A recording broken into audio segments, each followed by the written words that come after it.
using the Gundam. It's using the Gundam, franchise as a whole, but it's not a part of that original storytelling. Like, really? Wait, it's like a linear timeline? Is that what you're There's a linear timeline for a lot of the earlier Gundam series. Okay. And this particular... I'm gonna let you. Yeah, this particular one, when they did Gundam Wing, that was the first time that they decided to go elsewhere with a Gundam story. So they're telling a story with Gundams that's completely unrelated to the original timeline and the original storyline. So this was like their take on doing something fresh and something new. And it was really, really popular. And because of how successful Gundam Wing was, we got a lot of other additional versions of Gundam stories that just kept coming out that were their own stories, separate by themselves, and was a complete start to finish. Just like the other one I told you would really, really, really like. If you liked Gundam Wing, I still recommend Iron-Blooded Orphans.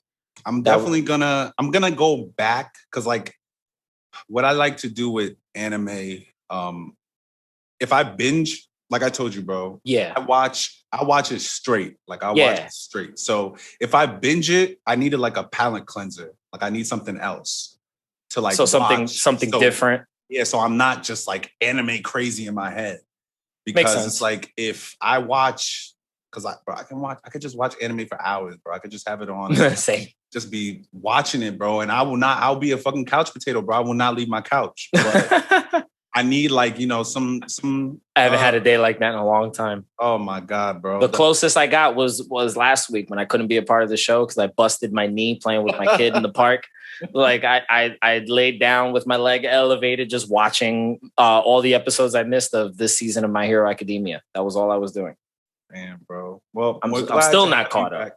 We're glad to have you back. But what's going on, people? It is your boy, Macky OMO, here with my guy again. He's back from the dead. Wee. Johnny B, the Bonanza, the Bonano, the Barber, the Bonanza, the Bonano. Yeah.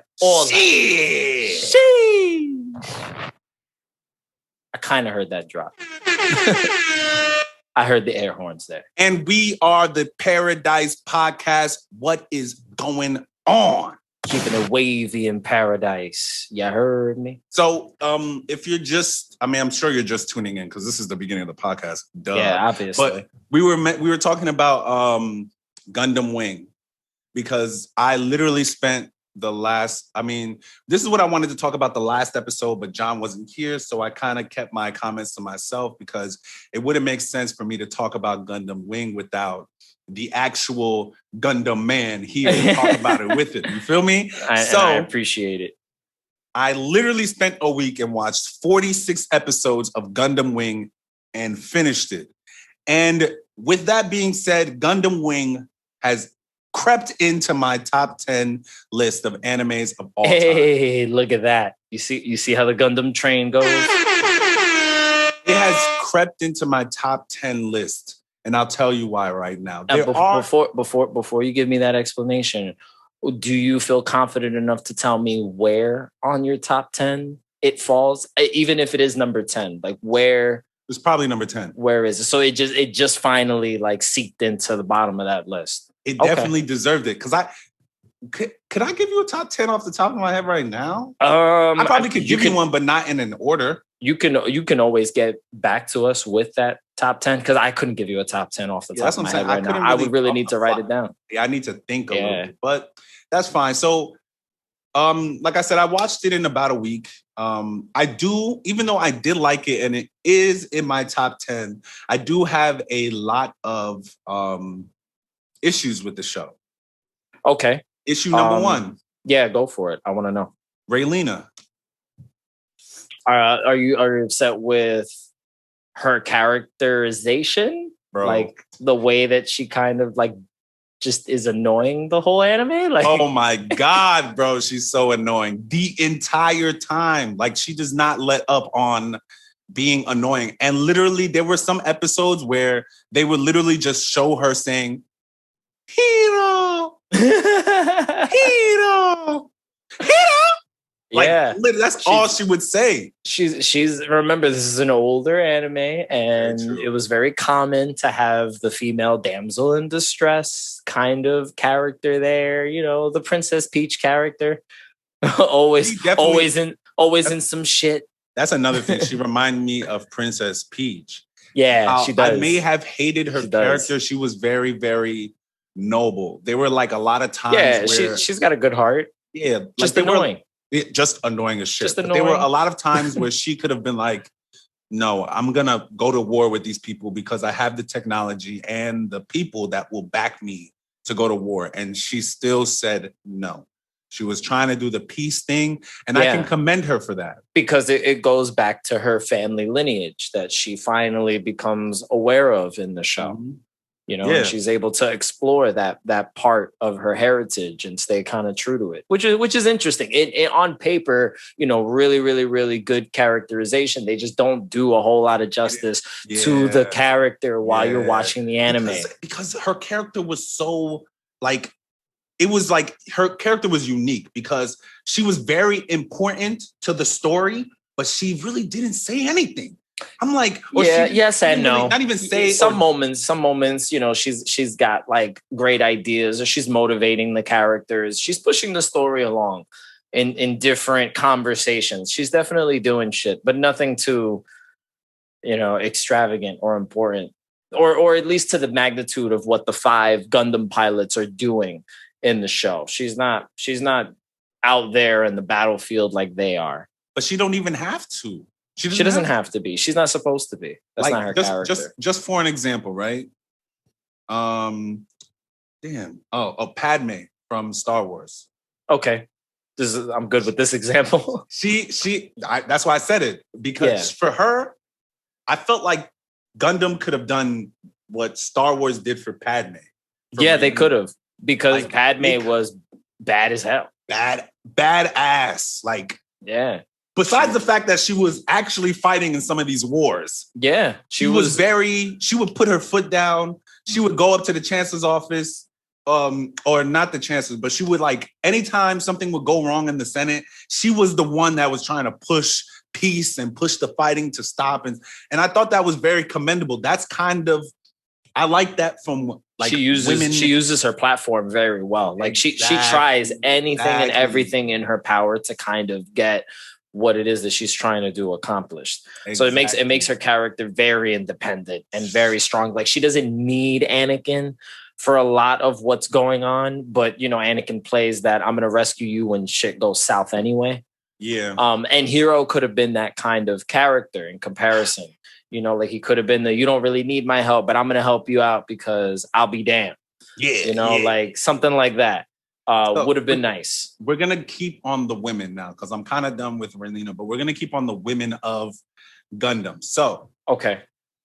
Another thing I noticed that I didn't really like about the show is the amount of women bashing. Women hating that they had. My God, bro. What was his name? Hold on, I have some notes here. I'm trying to remember what homie name was. The kid with the ponytail. Because remember, Wu something. Wu Fei. I think that was his name. Wu Fei. Yeah, your rewatch is more recent, and I have to finish my rewatch because I had finished it when I was younger, but I need to rewatch it now as an adult to remind myself of all the story beats. So you're probably way more up to date on the information than I am right now, bruh. But I remember that introduction that we had. God, bro, it was like the 4th episode. He meets this female. Was she like a commander? She was like an army commander, right? She was, she worked for Zex. Yeah, he meets this female pilot in battle. Yeah. And has nothing nice to say to her. Nothing nice at all. Let me just pause real quick. Sorry. What's happening? And we're back. My bad about that, guys. You gotta get that you're a meshy kid under control, okay? I have to, bro. I'm gonna have to get that you're a meshy. Put the spirit cuffs on him, bro, so he can calm his ass down. Something, bro. But so like we were saying, the women in Gundam Wing were treated like doo-doo. Wu Fei met her, literally was, first of all, homie was riding on a motorcycle. She shot around the motorcycle, so she didn't want to kill him. Yeah. He looks up at her and he raises his hands because he's ready to be arrested or killed. Like he's ready to these five. By the way, they're like 15 years old, but they're minors. These 5 minors are ready to die, like straight ready to die. For the freedom of the galactic colonies. Yes. So Wu was about to get killed, right? And right before Wu gets killed, I guess, like one thing I noticed in the show as well is that even if you're in a Gundam, you can talk to people outside, like they can hear you. So he heard her voice and noticed that it was a woman. And he said, a woman? And got the fuck up out of there, got to his Gundam. Then the 2 dudes brought some beam cannon to blast this nigga to smithereens. And she's like, no, don't shoot. And they are like, why? They're like, why? He turns his head because she's a woman and kills them niggas, bro. I started dying. I was like, yo, 1995 was such a nasty time, bro. Yeah. Nasty, nasty time, bro. That is probably the only thing I don't like. And it was only Wu Fei that had a problem. I mean, as a main character that had a problem with the women in the series. Women, yes. Women, period. Well, I mean, Hero kind of like has the most savage moment ever where Raylina like gives him that invitation in the beginning of the thing. Well, that was the first episode. And he's just like, no, bitch, I ain't going. I ain't going. To her. They're all like, why would you do that? He goes, bitch, I will kill you. Get this fucking invitation out of my face. Are you dumb? Are you dumb? I'll kill you. I'll kill you. That's what he says, I'll kill you. I'm like, bro, this is free pussy. Take it. And he's like, not about it. He's ready to die for his colony, bro. It's about I commend it. It's about the mission. It's about the mission. That's all it is. One last thing I did not like, right, was Hero's character. He was very boring. The main character. Yeah, because he's supposed to be like this brainwashed-ish kind of like he's a soldier, you know what I'm saying? Like he's not supposed to have too many emotions. He's dedicated his entire life to training for this moment so that he can do what he's got to do to be this Gundam pilot that these doctors, you know, taught him to be. You know, there's a lot of pressure on this character. So he can't really be emotional about anything. So he's just straight face the whole fucking anime. Monotone. Until right before, I mean, like you said, you haven't watched you're rewatching. I haven't finished my rewatch yet. So he was very boring, but then he immediately turned into one of my favorite kind of main characters. He's an asshole, but he loves, you know, he has emotions. So I knew from the beginning of the anime that him and Raylina were going to get together, right? It was just only a matter of time. When he finally showed his feelings for her at the end, it was, bro, I had been watching, like I said, I watched it in a week. I'm paying close attention. I had never seen Hero make any type of emotion for anything, bro. People would die and he would kill someone. On to the next. He could get a surprise birthday party. Homie coming in there like, good looks. Like what? That's mad crazy to me. Yeah, he's like that. He's a very stern. Weird. But then at the end, he kind of like showed how much he cared for Raylina, like how much he has grown. They gave him character development. They didn't leave him, and that's why I was in that neutral space. That's why I said okay.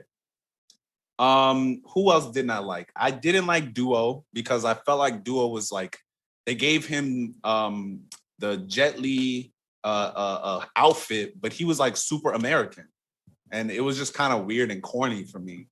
How'd you feel about that flip when this kid with the blonde hair that's Winry? From the rich family? Yeah, Winry. I forgot his first name. It's like Rababa. Something. Yeah, I know. It's leaving my mind at the moment too. But when he has that switch up where he's just like, it's all for nothing.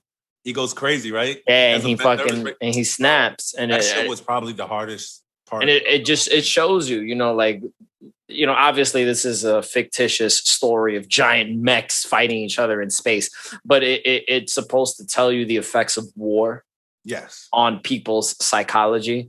And, somebody that's trained their whole lives for war and for battle, goes through things emotionally and mentally that affects them in their personal lives and how they deal with said war that isn't over yet. That PTSD kind of like follows these characters in different settings, and you see how they interact with the world and with the current state of how things are. I thought it was really, really, really awesome to see like a private military organization have that much power. Right. In like this futuristic world, like where, if we think about it, right, in reality, we're getting closer and closer to, colonies existing in space, right? Elon Musk is working on getting human beings to Mars. We're working on actually establishing lunar bases on the moon. Different countries want to establish, like home base up there. So what happens in the future where there are human beings that live and work on these colonies, and politics gets really messy because, space is uncharted. And that's kind of what these animes deal with. They deal with the intricacies of human beings. History repeats itself. War is synonymous with human nature. When we disagree and we have power, we use that power to assert our will onto other people. Is just how, wars have been fought on Earth. And in this hypothetical space world, war is fought on those premises. Whoever holds the power, shall run this bitch. Exactly. I think it was just interesting. Like they were going back into the like how those people got into space. Yeah. And it was, scientists just came out there to like they were just doing research out there, and then they eventually built colonies, and a lot of people who didn't want to be at Earth left. Yeah. So when they left, they started becoming like the space started becoming popular and populated. Mm-hmm. And eventually the world created a world organization to now go and fight in space. Another thing I noticed about this anime is that even though they're fighting a war, there is a surplus amount of people in that world, because the amount of like those machines, there are people in those machines for the most part. Yeah, except for those drones that they had in that one part, but well, no, they had the drones for like from the middle to like to the end, to the end, But so like other than that, for most of the part, people are dying. Like they're not coming back. This is war. Yeah, this is war, like actual war. That's why I really like Gundam as a franchise, is because no matter which version of Gundam you're watching, you're getting these stories about humans engaging in legitimate fucking war. And it gets real political in some parts, and some people get bored with the political back and forth, but it's just really interesting to let your imagination run wild. What would humans be doing if we had access to other colonies in space? And what kind of war would we be having? Because there'd be disagreements. There would be litigation being had between colonies, and that's how countries were established here on Earth. Facts. There were colonies that wanted independence eventually. And what happens when you want independence and whoever you're an extension of doesn't want to grant you said independence? War happens. War is gonna happen. So it's for sure. It's really, really, really interesting, and I'm happy that you enjoyed the anime. Would you say, well, since you put it in your top 10, you're going to tell me that you did enjoy it. So would you say there was more about it that you did like rather than dislike? I have some things that I like. I just wanted to get hate first. Yeah. You give the hate first and then you end with love. You feel me? Gotcha. So another character I didn't really like was Winry, just like we mentioned. His best part was probably when the whole him going crazy thing happened.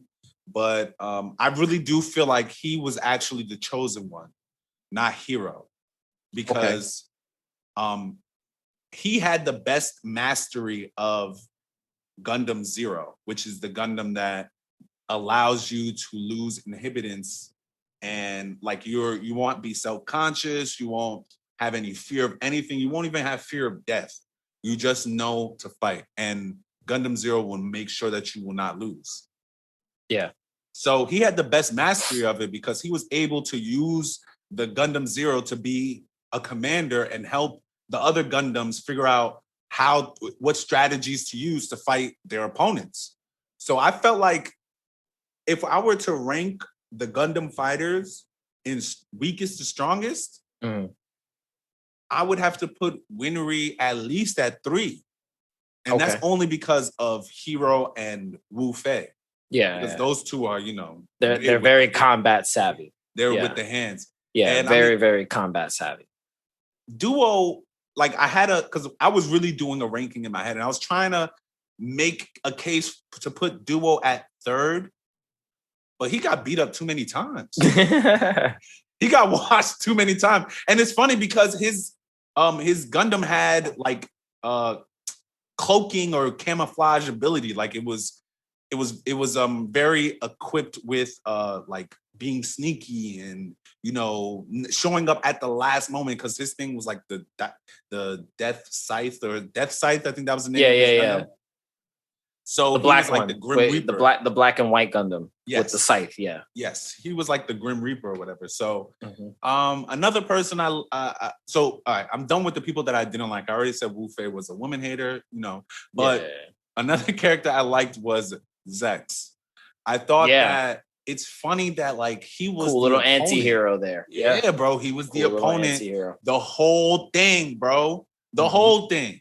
And I just he had something to prove. Just had a chip on his shoulder. You know what I'm saying? He took the burden of his family's, legacy onto himself. He did what he had to do to get his family's name back. I'm gonna do what my family was unwilling to do because of their path of peace. Facts. He was the sacrificial lamb. Said, no, I'm gonna kill all of y'all, and it's gonna be that. And put himself through shit to pilot that mobile suit. What was the name of that mobile suit that he was using? The Tallgeese. Yeah, bro. When that thing almost killed him a couple times. He was like, oh, "Why am I so afraid?" I was like, it was that shit was intense. That shit is crazy. You could see how hard it was to pilot a fucking machine that powerful. Let me say one more thing that I did not like before I talk more about Zex. Go for it. Tell me. No. I hated the way that shit ended, only because, like, they just ended it right after the fight. They didn't give us like a real, like an epilogue. You wanted like more of like slice of life after the fact. Together, where not every story gets the epilogue treatment. Unfortunately, I feel like it needed it though, because maybe there was so much that happened. Like there was so much that was going on, like a lot. Like too much to just drop it. Okay, what's his name? Zex died, and then I forgot the dude who was the leader of Oz. Yeah, I know exactly who you're talking about. Kushrenada, I think that was yes. Yes. Kushrenada. So him, I just thought it was very funny that Zex was struggling to use a Tallgeese. He was struggling at first. He could not fly that shit. Took him a minute to get the hang of it. Took him a while. He had to fuck up a couple times with it. All of a sudden, Kushrenada is able to fly the Tallgeese and fight Wu Fei, and then ends up killing himself or impaling himself on Wu Fei's sword. I didn't really like that. I was just like, that's kind of lame. Like, why would you go out like that? It's supposed to be poetry. It's supposed to be, like the tragic. That show's a tragedy. It's supposed to be a tragedy. Bro. Yeah, it's supposed to be a tragedy. And if you think that's a tragedy, bro, I'm just way too excited to hear your thoughts and opinions on Iron-Blooded Orphans. I'm gonna watch it because that story. I'm gonna watch Seed first, and then I'm gonna watch that. Oh no, I really wish you wouldn't. Seed's not. I heard Seed is good. I heard Seed is good too. I haven't personally watched it, but I just know from my personal experience that Iron-Blooded Orphans as a story was out of this world. It was out of this world. And I really did like the English dub to it. I watched it in English, despite how I normally watch my anime, which is in the Japanese dub. I watched this one in the English dub. I think solely because one of the main characters, Orga, is voiced by Johnny Young Bosch, who's the same voice actor who does Ichigo in Bleach. Wow. So, and he just does a great performance, but just that dynamic of these orphans from Mars and what they build themselves up to be. And this story, this tale of friendship and honor and perseverance and fighting for what's right, and just a whole lot of stuff that happens in this anime. It's an emotional roller coaster, and it's action packed, and it's really fucking good. Okay. So I was just blown away by that particular story. I'm gonna watch it. I'm gonna definitely watch it. I'm gonna watch Gundam Seed also. Because I think the other Gundam series that I started and didn't finish was 00. Gundam 00? Yeah. What's that one about? 00. I couldn't even tell you because I never get past like the first 2 or 3 episodes. It's boring? No, not that it's boring. I get distracted. I don't know what it was like when I started watching it. I was getting distracted with other things. And then if enough time goes by, I'll forget about it. Drop it. Like I do that a lot. I dropped Gundam Wing in the middle of my rewatch. So I checked like what episode I was on. I stopped at episode 27. 27. In my rewatch. So that's like right after the midpoint. So like what's going on around episode 27? This is like when everything fell to shit. And like a lot of the Gundam pilots got captured. Yes, they had. Oh, that's another thing. Yeah. For a mech show with Gundams, they didn't really fight with the Gundams for most of the anime. Like there was a point where which is a good thing. Exclusively, like Hero was like, I'm not fighting my Gundam ever. I'm not gonna fight with them. They all lost confidence in fighting with their Gundams. And I think it was because actually it's not that they lost confidence, I'm lying. It was the fact that the government had said that they were going to blow up the colonies if they fought with the Gundams. If they used their Gundams. Yeah. So they were trying to protect the people. Yeah. They were trying to do a lot of different things. That one's a good one. I'm glad that you like the Gundam Wing. I'm gonna keep fighting for iron-blooded orphans until you watch it. But watch it at your leisure. I'm obviously not gonna force you to watch something over something else. But that one's a good one. And then the only other Gundam series that I can highly recommend for you is G Gundam. G Gundam? Yeah, G Gundam. Newer or older? It's older. It's gonna be the same art style as Gundam Wing. But G Gundam is short. It's a 1-season kind of ordeal. But it is such a great story. It draws more from like old kung fu movies. You remember those old like master apprentice type of kung fu tales? Oh, I like that though. It's a great fucking story. So what makes G Gundam unique and different from any other Gundam series is that the pilots of these Gundams, they're not like jet fighter pilots. They're not in a cockpit, switching switches and hitting levers and pushing buttons. They're like in these kind of like what's the word I'm thinking of? Like when they do those motion capture suits for characters that are doing CGI in movies, right? So they're in like these really tight motion capture suits, and whatever they physically do in the cockpit, their Gundam does in real life. So they're fighting like with their hands and with, things like that in these cockpits. And what it is the Gundams in that story, they represent each country. So there's one for Neo America, which is like the futuristic America, Neo Japan, Neo Germany, Neo China. And what happens is there are no wars at this point in the future. Whoever gets to run the world, which government is in charge, is all dependent on who wins the Gundam tournament. So there's a Gundam tournament to decide who gets to run this bitch. One Gundam represents every country. That's fire. It's such a great story too. That sounds tough. It is a phenomenal fucking story. You know me, man. I love tournament arcs. Yeah, no, this is a whole tournament manga, the whole anime. So like you're gonna like that one. That one is really, really, really cool. And I like that one a lot. So I did my rewatch for that one a few years back. Okay, but that one's good. I gotta find where that. I actually did my rewatch for that one on YouTube. Don't tell anybody. Because it's not on Hulu. I don't know if they have it on Crunchyroll because I still don't have Crunchyroll. So if you could check and see if it's on your Crunchyroll app, but I'm genuinely unsure where you could find this one officially. Maybe it's on Funimation. I don't know if you have Funimation. I have Funimation. You could check. I'm not sure if it's up there. I don't know if Funimation dubbed that. Yeah, that I don't have information on. But that one's a really, really, really good one. That sounds very, very interesting. That one's probably my favorite. Bro, out of all of them, that one's my favorite. We have grown up on like tournament arcs. That's like if you watched anime from Dragon Ball, Naruto. 90s, like there's a lot of tournament stuff. Yeah. Tournaments was the wave. That was I love tournament arcs. Like the Dark Tournament arc in Yu Yu Hakusho. Like there's a lot of really great that might be the best stories. Tournament arc ever. I know niggas is gonna come and say, oh, what about My Hero? My Hero was good. My Hero is good, but no, I agree with you that the Dark Tournament in Yu Yu Hakusho just took tournaments to a whole nother level because this isn't just like if you're knocked out of the ring, you're disqualified. You could kill your opponent in this tournament and nobody would bat a fucking eyelash.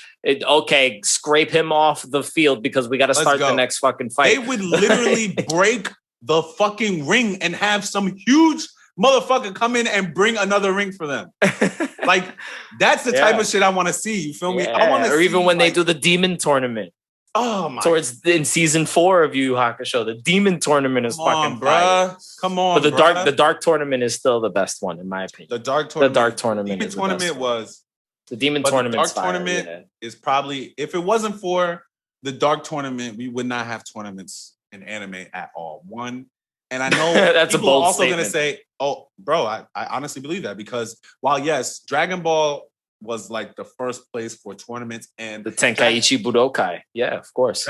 And Dragon Ball had some good tournaments until they got to Z, where they would have a tournament arc and they would never finish the tournament arc. Because there were bigger was always problems. Something going. There were bigger issues going on. The tournament's there just to get the characters together, but there's going to be a story. It's going to be awesome. The Cell thing was supposed to be a tournament arc. And the Cell games were a tournament. It wasn't until Gohan stepped up. Now it's not a tournament no more. The only 3 people fought Cell, right? Okay, Goku, Vegeta, and Gohan. Everybody else fought the Cell Juniors. And got washed damn near. They lost the tournament. Oh man. Let me just say we're getting ahead of ourselves. I apologize. No, it's okay. Just finish Gundam Wing real quick and then we'll I didn't know you still had any more comments on Gundam Wing. I said I think I was talking about Zex. So we were talking about Zex. The main reason why I like Zex is because like I said, he was very honorable.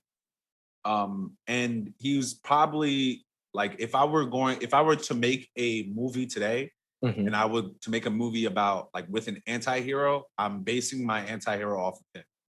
Because I felt like even though he knew what he was doing was wrong, he knew that it was for the right reasons. And it never I don't think one time during that anime I ever saw him waver in the decisions he was making. No, he was always stern about it, and he demanded respect from his peers. You could tell that. You could tell that people never respected him out of fear. They always respected him out of admiration for his character. Yes. Yeah. Even the dude that homie literally died with the Togi so that they can get back. Yeah. Home planet or his home country. Yeah, right? I'm willing to do this shit for you, bro. For you. Yeah. That's some real nigga shit. Yeah. That's why I fuck with him. Just complete respect. They built his character up really well. I enjoyed watching that character arc again, because I genuinely don't remember the story that well from when I watched it on Toonami. It was so long ago. It was long ago. It was a long time ago. Yeah, it was a long time ago, and I've watched so much anime since then. But I'm excited to finish it. You talking about it again is making me kind of want to just finish it, just to get it done with. Because all I've been doing is just catching up on My Hero Academia lately. So let's talk about My Hero. I didn't watch. I'm like maybe 3 episodes behind. I'm not sure how many episodes I have left. I think maybe I'm only 1 or 2 episodes behind, if I'm not mistaken. I'm enjoying what I'm watching because I like to see these kids get stronger. I like to see them discover new powers and abilities.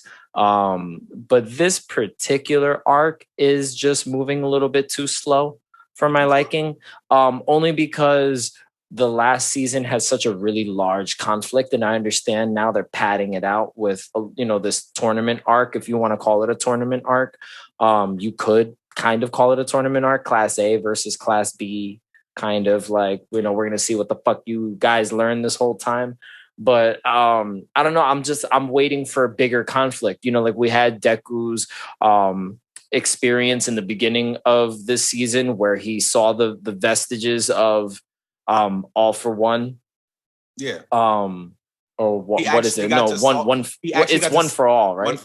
One for All. One for All. Not All for One. All for One is the other guy's ability. One for All. So One for All. So like he's talking to all the previous users of One for All. This is not the first time he's seen them. This is like no. The second time. Yeah, but now he can see the original guy. Exactly. He won that, and he's like seeing their, like, before he just saw their outline and their shadow. Now he's actually seeing their bodies. Like he can see them.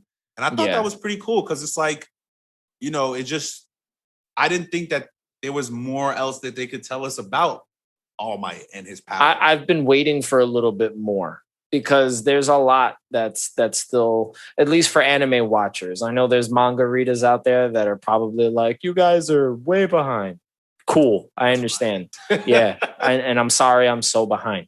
But as an anime watcher, they haven't explained too much about One for All. So I like the fact that we're getting some of that information. In the beginning, just seemed like it was such an awesome setup to a larger story. And right now, all we're getting is this tournament arc, which is cool. I'm enjoying it. I like when the kids fight because they get to really go all out with each other. And we get to see like the things. Like I really liked this kid that uses Dark Shadow, the kid with the raven face, how he like learned how to fly.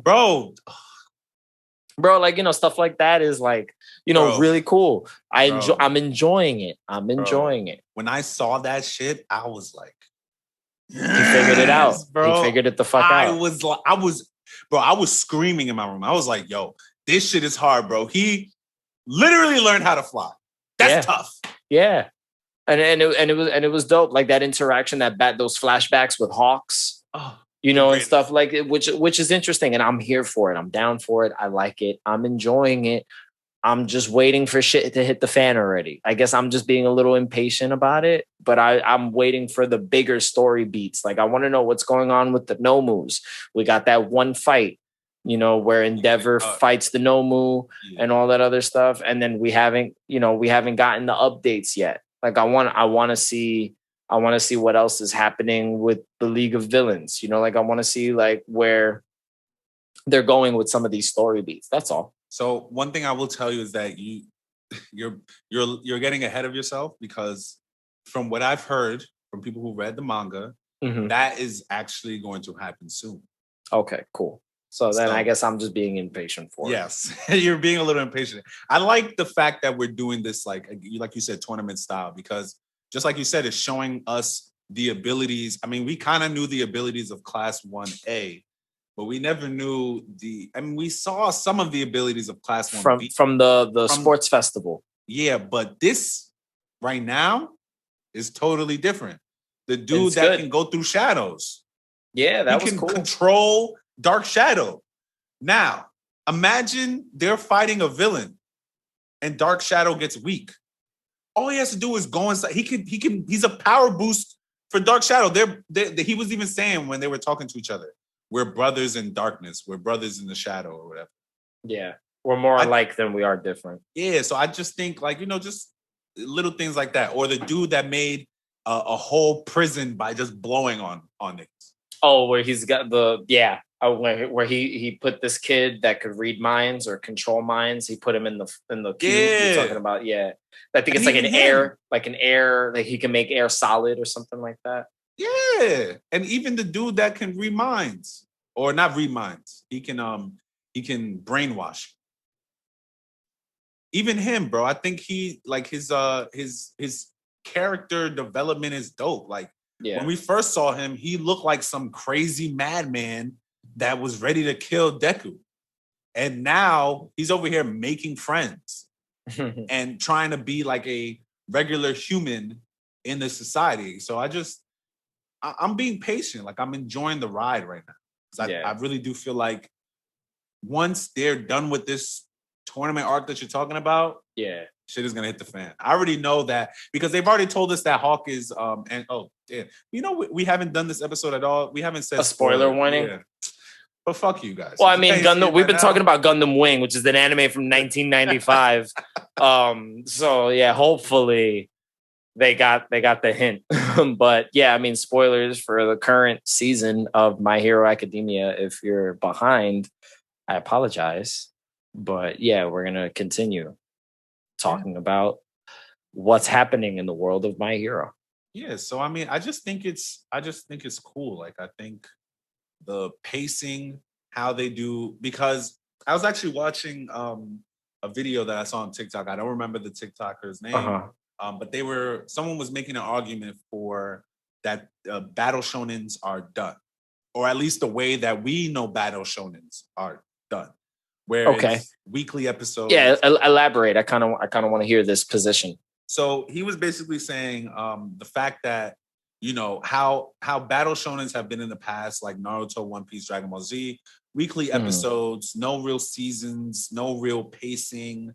Kind of like the way One Piece is still ongoing. Yeah. Okay. So I feel like One Piece may be the last of a dying breed. Yeah, maybe the last one to do that. And the guy was saying that the way animes are now versus back then, because of the pacing, some of the animation may not be the greatest because money, right? If you have a season and you can say, okay, well, we need this amount of money for this season, then most likely you'll get that money and you'll be good. But for some of these shows, like I think his example was Black Clover.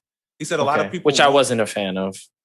It kind of got boring for me, but he was saying that people won't watch. He said that My Hero is more popular than Black Clover, but he prefers Black Clover over My Hero because of the story, and he feels like it's better.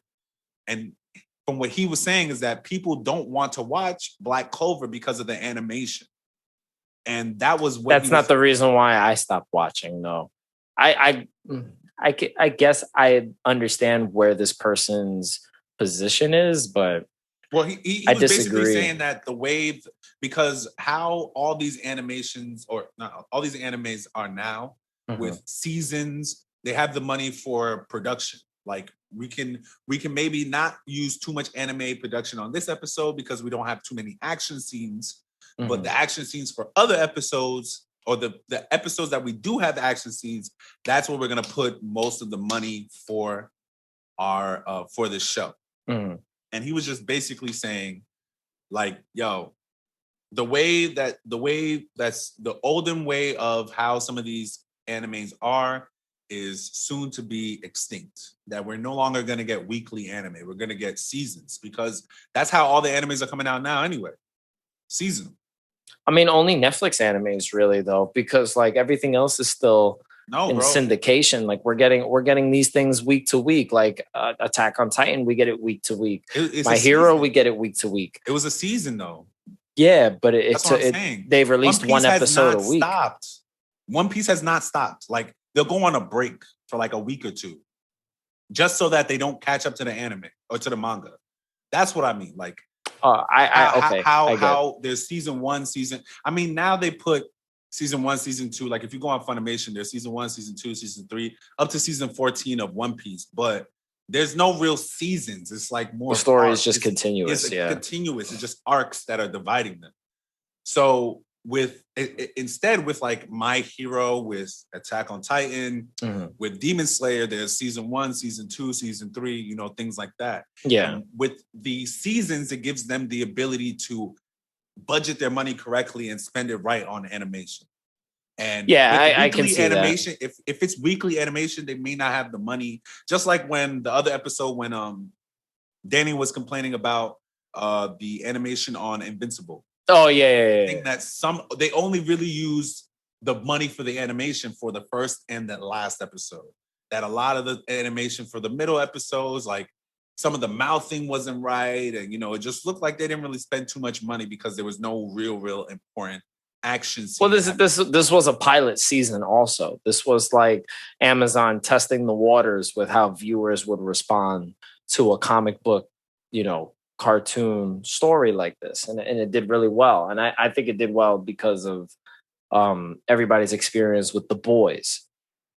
So I think people were watching it less for the animation quality and more for the story quality. And it worked in Invincible's favor. But I get exactly what you're talking about. The ability to pick and choose when and where you're going to use your strongest animators, and when it's not as important because what you're focusing on is the story and not necessarily how pretty the fight scene is going to look. They did that in Dragon Ball Super all the time. Because the animators that were working on Dragon Ball Super when that was coming out were also working on One Piece and the movie for One Piece. There was like a movie that came out for One Piece. I'm assuming real recent, right? Like maybe a few years back, like maybe 2 or 3 years ago. There had to have been a real recent One Piece movie that came out. As I remember, other people discussing the animators were being taken away from Dragon Ball to work on some very important One Piece project. And it was around the same time that those same animators were able to come back and work on a two-part 1 hour special for Dragon Ball, which is when they first revealed Goku's Ultra Instinct versus Jiren in the Tournament of Power. It was like the last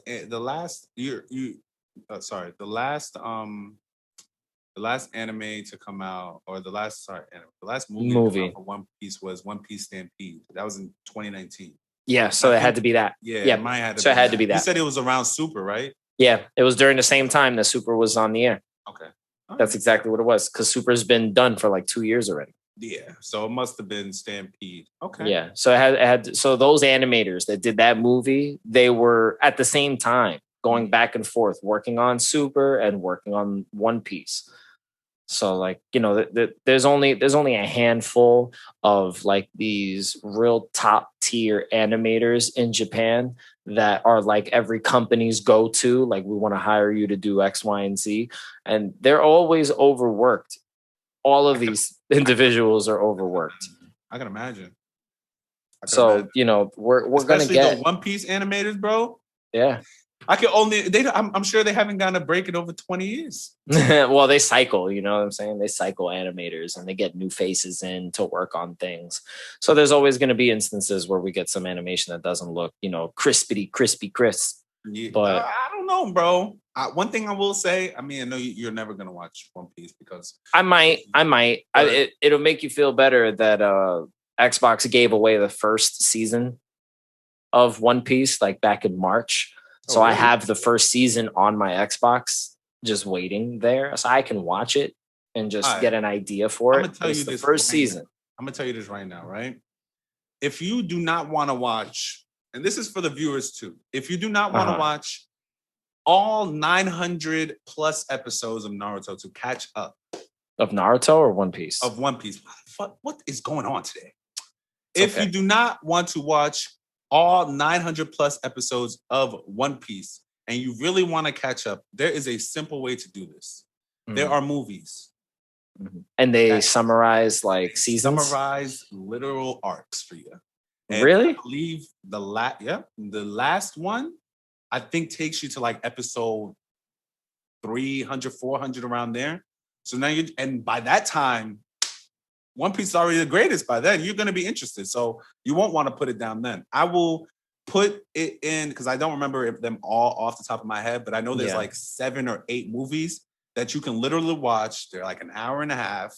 You watch them joints, you'll literally be caught up. And I think it'll put you like around Skypiea, I want to say.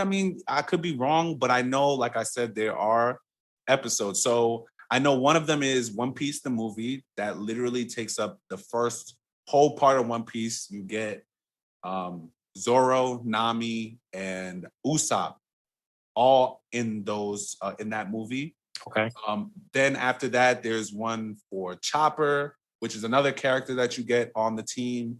Then there's one for Water 7, where you get Frankie and Robin. And there's the Alabaster one. I totally skipped over that. Alabaster, where you get Robin, then you get Chopper, then you get Frankie, and then eventually it'll bring you up to, like I said, around episode 300 or 400. Once I get it, I will definitely, like, maybe next episode, I'll bring the actual list. Yeah, that'd be dope. Just read it off, so the viewers can know. But if, like I said, if people have been telling you, yo, watch One Piece, watch One Piece, watch One Piece, watch One Piece, watch it, and you're like, like you. Not me, like, bro, because like I was the same, and I say this every single episode, bro. I was like you. I seen at the time it was 700 episodes or 800 episodes. So I was like, there's no way I'm gonna watch all of this. I think I had broken up with my ex or something like that had kept me in the crib for months, and I literally just binged it, and I could not put it down, bro. I don't want to go get One Piece crazy right now, but yeah, no, I get you. Like, it's just, if you like anime, because like you particularly are like me, you like anime that not only has great fight scenes, but also has a great story, substance, and is eventually, you'll learn something from watching it. Yeah. One Piece has all of that. I believe you. I really, really, really believe you. I saw the first episode, and I guess maybe because the first episode is just whatever the first episode is. I don't know. I don't know if that's what kind of turned me off to it. I just need to like just dedicate time and sit down and just get. I'm gonna give you the list for the movies so that you don't have to watch. I'm gonna even give that first season a chance. I'm willing to just give the whole first season an opportunity. I gotta know how many episodes are in that season so I can tell you, because like I don't know where the first season ends. Because like I don't know, there's just something to me about the whole like I want to be the next Hokage type of thing that bothers me. You know what I'm saying? Like Luffy wants to be the Pirate King, Naruto wants to be the next Hokage, like fucking Asta wants to be the Magic King. You know what I'm saying? Like it's just so there's just something about that just is cliche to me, and I want to like it, but that detail just keeps me from liking it 100%. And I think that's probably what's bothering me a little bit. Yes, him being the king of the pirates is his ultimate goal.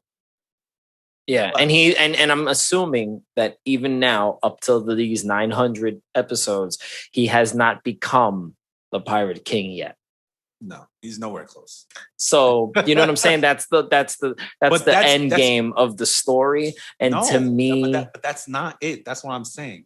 That is not the end game of. But that's what sets the story in motion. So even though it's not necessarily the same goal, it's still a goal that lingers in the background. That's still something he wants to do. True or false? Am I lying about that? Oh yeah, he definitely wants to become king of the pirates. There's nothing. Yeah. So this is like a really, really, really long-winded tale as to how that becomes. I understand that there's a lot that happens. There's character development. There's new characters introduced. There's new stakes. There's new goals. There's new relationships. There's new everything that this character kind of experiences, and he learns more about himself, I'm assuming, throughout the entire journey. And, maybe his values have changed a little bit, and his ideas have changed a little bit. No, Luffy. I'm all assuming. No, I'm just assuming. No need for assumptions. Luffy has been the same since episode 1. So then the only difference is he is a shit ton stronger. So then that's the thing. This is one long-winded fetch quest. But it's not, though. That's what I'm trying to get you to like. I really want you to watch this, because I know once you start watching it, you're gonna be like, damn, I should have been watched this. I probably Because- will be that person. I'm not telling you that you're wrong 100%. I'm right. No, I'm very open to the idea that you could be 1,000% right. And I'm going to be like, yo, like I should have watched this. You were right. You know, like I was just being a bitch. There's definitely a possibility that you're 100% correct. I will not lie to the listeners and say like, nah, yo, Macky don't know what the fuck he's talking about.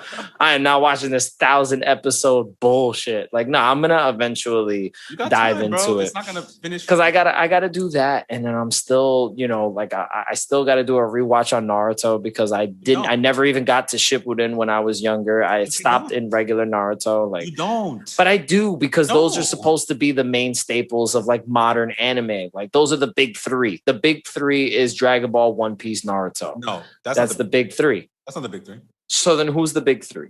Well, was not for us, like personally. I'm talking about globally. The big three is Dragon Ball, One Piece, Dragon Ball, One Piece, Naruto. It's not. Then tell me what it is. It's Naruto, One Piece, and Bleach. I would not put Bleach up there because Bleach is not. Bleach is in the big three because Dragon Ball can't, because Dragon Ball came out before any of those. Like, you can't put Dragon Ball. Like, I'm not gonna put Dragon Ball, Yu Yu Hakusho in the same breath as One Piece, Naruto. Like, they're not the same time, generation. Like, it was different. Bleach is a newer anime. Bleach came out right like around the time Naruto came out, which was like maybe a little after. Yeah, One Piece is 1999, so like they're all around the same time. And the reason why they're the big three is because of what those three animes did for anime. Like, while you may not agree, Bleach was, and I'm not a big fan of Bleach either. I love Bleach. It, and I loved it so much. I read the fucking manga till it finished. Madness. Yeah. And I still disagree that it's not in the big three. And I loved it. I read it. That's how much I loved it. I'm gonna look at it, bro. We got Googles. Just because that's, you know, like sales wise, everything. Like the big three, the most iconic three animes in Japan and globally is. But no, damn, I didn't mean that. But see, beautiful kitchen. Thank you. It's small, but thank you. So the big three. This is Google.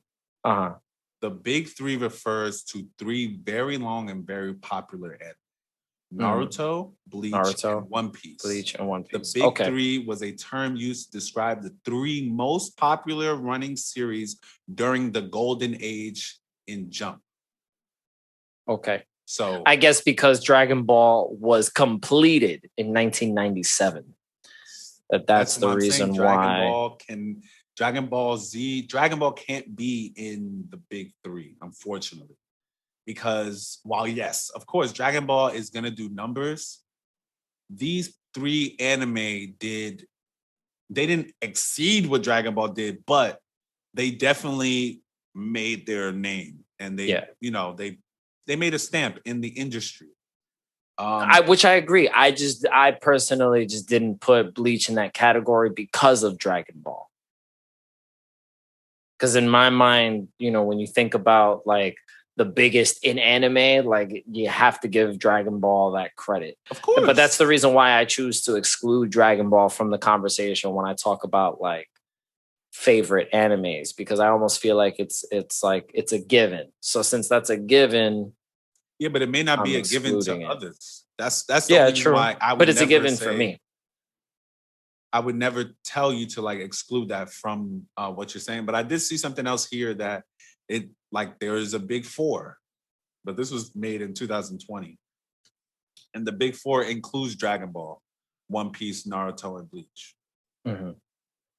But yeah, man, I don't know. I think how do you feel about the people that believe Deku and My Hero Academia is going to join that lineup of like great shonen, you know, animes and those characters, those main characters? Like, do you see Deku standing alongside Ichigo, Luffy, Goku, as and Naruto? MC?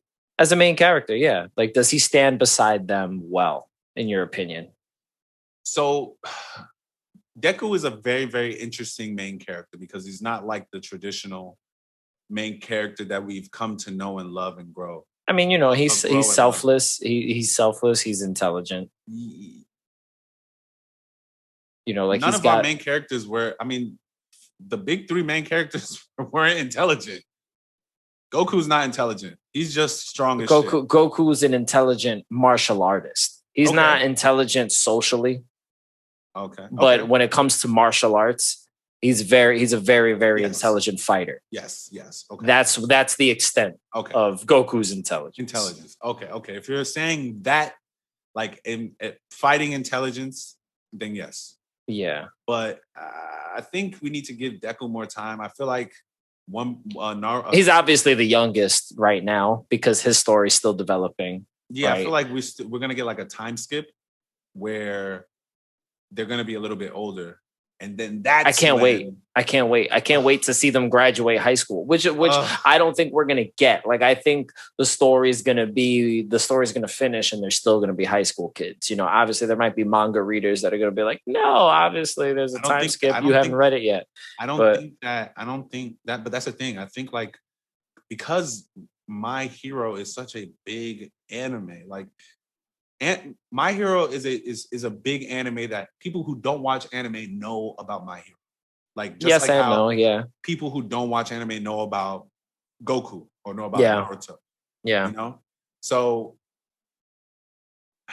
I don't know if I think it just still needs he needs time because he's not like the other main characters like I mentioned before. Like he's not as strong as them because he's still growing, but he's also not as like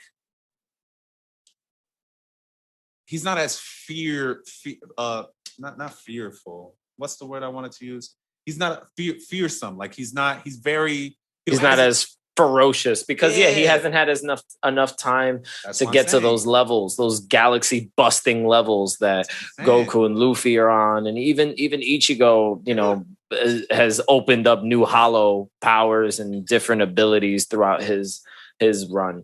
I'm a really big Bleach fan. I've been wanting to rewatch it. Thoroughly enjoyed. You know, what's funny is my wife wants to do a rewatch of Bleach because she watched some of it with me while I was watching it initially, and she really liked those characters too. So even Seal's like, "Oh, when are we gonna do a rewatch of Bleach?" So right now, like our next anime adventure together is between doing a rewatch of Bleach or me doing a rewatch and her doing her first watch of My Hero from the beginning. Ooh. So I'm giving her time to decide what's the next anime she wants to dive into. Right now we're just filling in the gaps for her on some of the MCU movies that she missed out on. Because like there were times where I always went to go see Marvel movies with friends of mine that appreciated the Marvel stuff. So I just didn't take her with me to the movies to go see a lot of these films. So I've seen all of them, and she's just like, "No, I missed that one." It's like, so we're watching a lot of the stuff that she's missed, which has been, you know, awesome for me because I love rewatching MCU movies. But that's going to be the next anime adventure. It's going to either be a rewatch of Bleach or a rewatch, for me at least, of My Hero Academia. And I might be what.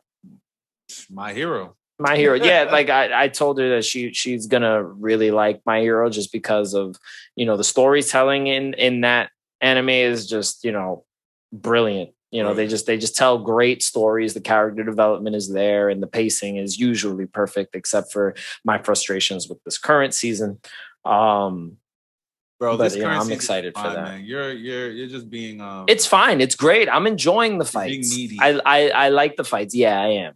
I want Deku to kind of advance already. Like, I'm already tired of them being in high school. Like, these kids have been through so much shit since the story started, and they've obviously been heroes this whole time. They're just not allowed to be official heroes because they're still young and they're still naive and they haven't trained enough. They didn't get their full license yet. That's what. But like these kids, like, time needs to kind of move along a little bit for me because there's a lot of shit going on. And I guess because we're at that part where there is no, you know, symbol of hope because of All Might's retirement that I'm waiting for Deku to step up and become that person. Because Endeavor's having his own little character arc, and I'm appreciating the fact that he feels regretful that he was an abusive father and that very, very abusive parent, in general, striving for protection, which is like a real thing. Like parents can be a little verbally and emotionally abusive because they want perfection from their children. So kind of quasi relatable. But like I'm done. I want to see Deku. You know what's crazy? Become only a year. All Might, bro. It's been a year. Like these story wise, everything that's happened's only been one school year, and it's been 5 seasons. Trash. Like that's what I'm saying. By the end of the story, these kids will be seniors in high school. That's dope. Like there's a all right. So I don't want to. I want to see them be adults. I feel you, but I don't want to spoil One Piece for you. But there's an arc in One Piece that literally it was so big that they had to break this up into 2 different arcs, and it's the Dressrosa arc. Okay. This whole arc that lasted maybe 4 months was one day. Oh my God. They got to the island, did all their shit, beat the final boss in one day. Can you imagine? Sun didn't even come down yet. Bro, the sun, it was never nighttime. Never nighttime. It was one day. Not even a day. Probably like an 8 afternoon. Hours. Afternoon, bro. They went to the island, fucked shit up, and then left. That's it. That's all they did. Yeah, that's like anime pacing to me is bothersome sometimes. Like the whole final arc that we got in Dragon Ball Super, the Tournament of Power, lasted too motherfucking long. I agree. Way too long. I agree. And when I rewatched it, because I did my rewatch in English, so that Sirmata could watch it, because I did my original watch in Japanese on Crunchyroll. I actually liked it a lot more in English. Wow, mind blown. Go figure, right? Hold on. You said what?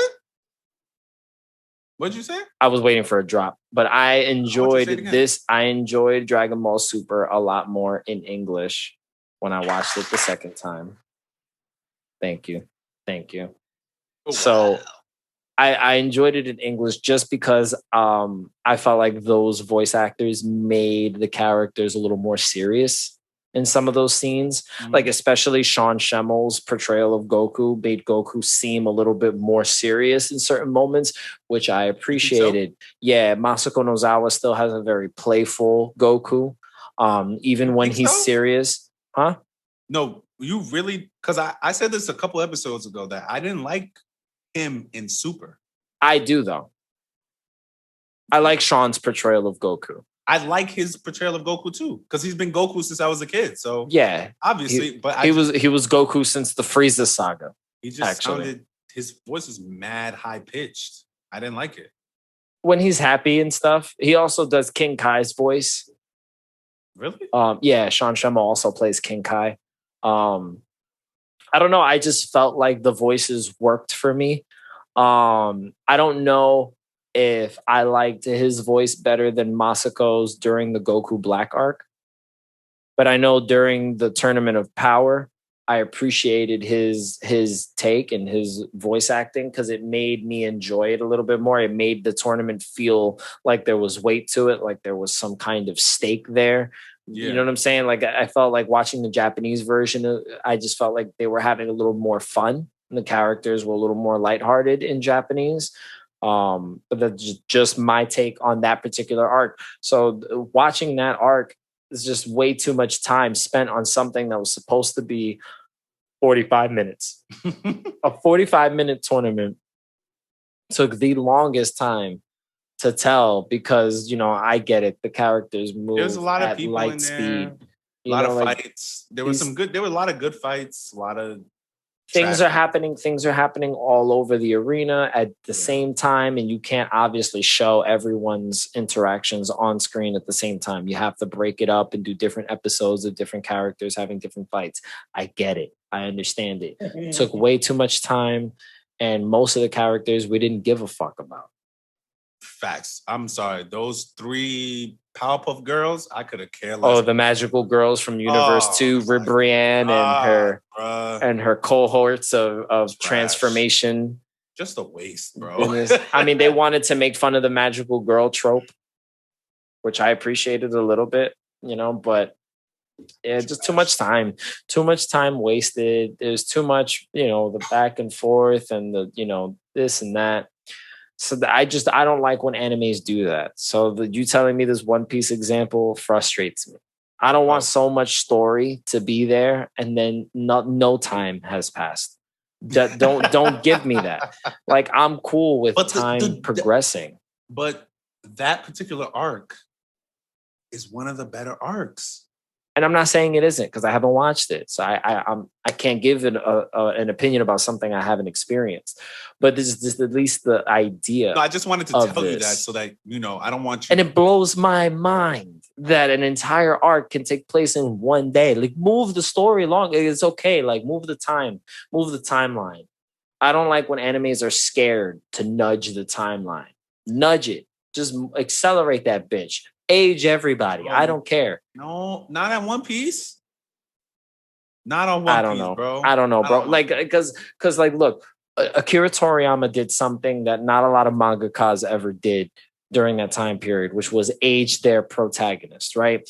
A lot of shonen stories are geared towards what they call the young boy demographic, ages 12, ages 14 and up. Usually, the young boy is their reader. That's why most of the characters are usually in high school 16, or between 12 and 16 years old. Yeah, that's their target audience, and I understand that. And I completely get that that's the reason why they choose to not age certain characters. Look at Ash from Pokemon. He hasn't aged a fucking day since they came up with this motherfucker. He hasn't aged a single day. Yo, shout out to him for finally winning the Pokemon Championship, though. He finally won one Pokemon League that he entered. Years. Yeah, after never aging for 20 years. He's finally done it. But I get why they don't do it. Akira Toriyama decides in the middle of his story to just take Goku from being a kid on the Flying Nimbus to being a young adult entering the Tenkaichi Budokai before he faces against Piccolo Jr., which was King Piccolo, Piccolo Daimao, depending on English or Japanese, before he fights King Piccolo's offspring, right? So we get Goku as an adult, we get Chi-Chi as an adult, we get a lot of these characters grow up. Krillin grows up, even though he stays short. Stays the same, but these characters, they age. Yamcha. I mean, they're older, but yeah. They're older, but we still get a quality story and a shit ton of character development, even after the fact that those characters age a little bit. And we get to visually see them age. Dragon Ball doesn't do that even now, currently. In Dragon Ball Super, we got Goten and Trunks that should look like teenagers right now, and they still look 7 and 8 years old like they did in Dragon Ball Z. And there's a lot of these animes that are too scared to nudge the timeline. I think it's not that they're scared. I think it's just they bet everything on Goku, bro. So it doesn't make sense to develop any other characters. Move the timeline then. Just make it make sense. Make it make sense. I don't care if you want to focus on Goku. I agree with you. Everything you're saying, I'm here with you, Move the story. I want to see the rest of it. I don't know why they won't. Like, I wish, I'm the same way, bro. I wish they would have done something with Gohan, bro. But you know how people are. Gohan's a whole nother argument, but Gohan's character makes sense for who he was even as a child. Even in the manga, there's panels where he literally is with tears in his eyes, like, but I don't want to be a martial artist. I want to be a great scholar. I want to be an orthodontist. Like, he literally says random fucking He wanted to be a what? An orthodontist. Or a podiatrist. It was either. I think there's one instance where he says orthodontist, and another instance where he says podiatrist. But he wants to be a doctor of some kind, right? But he gets that way because his mom kind of drills into his head that he should be an academic scholar. He should be a scholar of some kind. He should try to be, different in a sense. And he's not a full-blooded Saiyan. He is extremely powerful, but he's not bloodthirsty. He doesn't feel like he needs to fight 24/7 the way Goku feels. Like Goku and Vegeta have that urge to just fuck somebody up because I need to prove that I got this shit. Like I'm the man, and that's that Saiyan fighting spirit that they have. Yeah, but I feel okay. Go ahead. Sorry. I was just going to say that all in all, since Gohan is a hybrid, he's half human and half Saiyan. He doesn't have that I gotta fight all the time in the bottom of his stomach. He doesn't feel that way. He will do it because he knows that he wants to protect his family. When he's young, he wants to protect his mom. In this timeline. Yeah, he wants to protect his mom. He wants to protect his dad and all of his friends. So because there's something at stake, he'll fight to protect his friends. But he's not Goku. He doesn't want to just fight for the sake of fighting. And everybody saw how he stepped his game up because he needed to kill Cell. Like he needed to. There was no one else strong enough to kill Cell. Up in the Tournament of Power, bro. I was very impressed. And they try redeeming his character a little bit, but he goes into that scholarly Gohan, bitch Gohan mode that everybody hates because he's living his life. He found the woman that he loves. They have a child together, and now he's just focusing on being, super smart Gohan. And there's nothing wrong with that. Yes, there is. He's not his dad. His dad is alive. You know what I'm saying? Like his dad came back to life. He gets to breathe a little easier now. Bro, when he gets to be a family man. Breathing easy. There was nothing going on on the earth when his dad was gone. His dad but was if gone Goku, for like 7 years. Yeah, but then was Gohan able to defeat Deborah and Babidi and Majin Buu by himself? He could have watched Super Buu, but he got arrogant. With the lack of training that he had prior to Super Buu even being a fucking thing. Just to defeat Majin Buu in general, because they had enough power from Gohan to awaken Majin Buu in the first place. Would he have been strong enough to defeat Fat Buu? He wouldn't have been. Yeah, but he was watching Super Buu.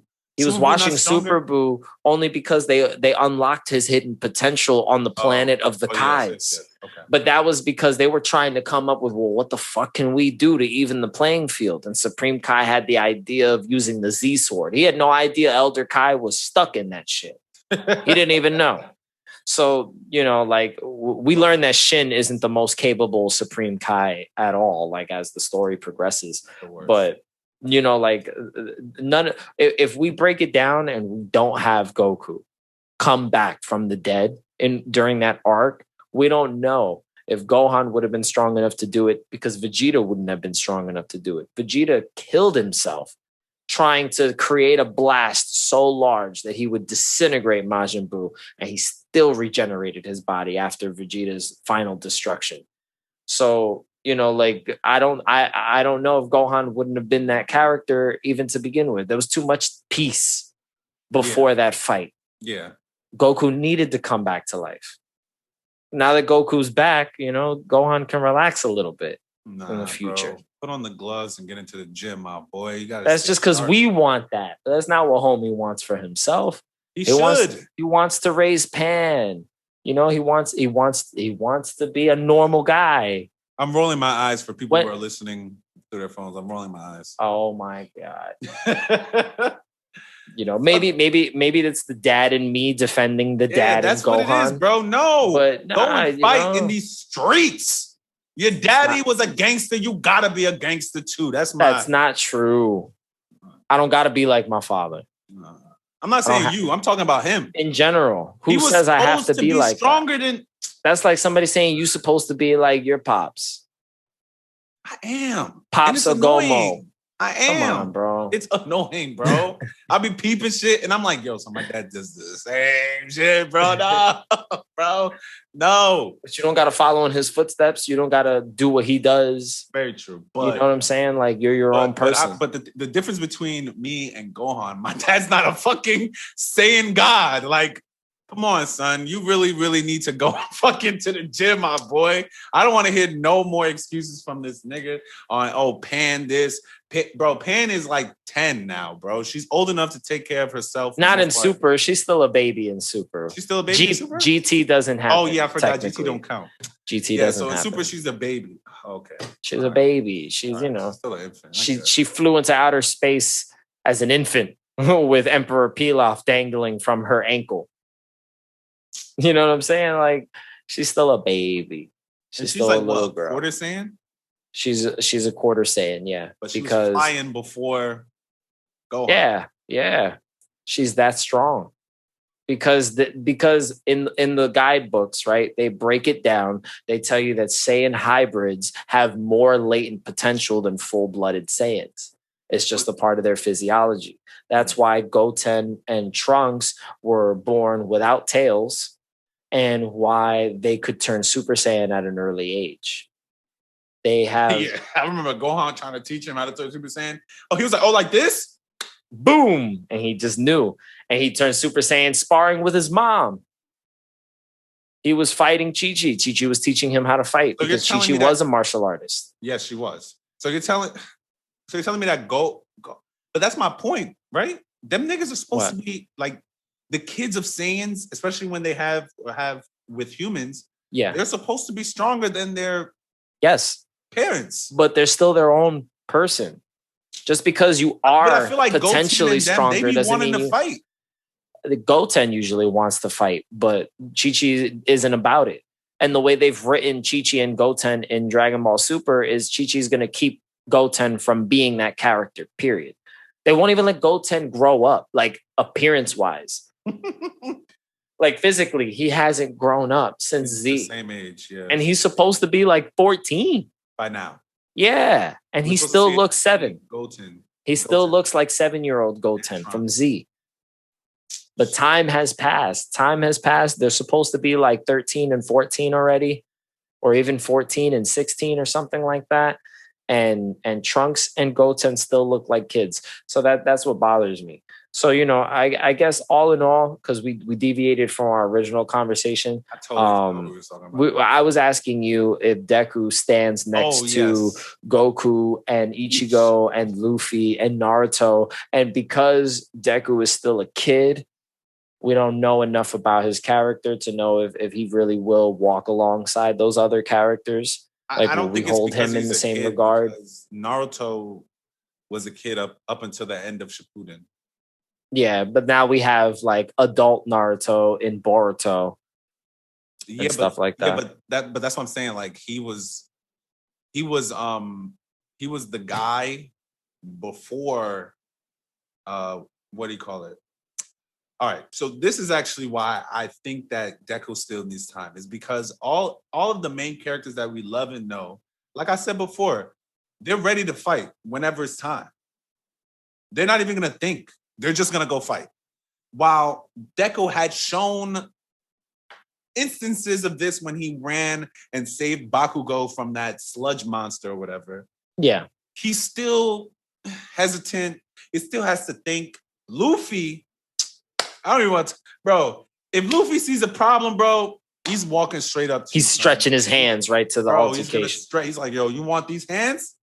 You want here they go. These hands? Like, what's his name? Goku's doing the same thing. Naruto's doing the same thing. Deku, I don't think he's gonna, like, if not to say that if he sees a problem happening, he's definitely gonna run towards it, do it, but he's not gonna go and do that with the same energy as like a Luffy, a Naruto, a Yusuke, a Goku, any other Ichigo, like any other main character like that. Only because, like I said, the difference between those main characters and Deku is that Deku is intelligent. Like he's very smart.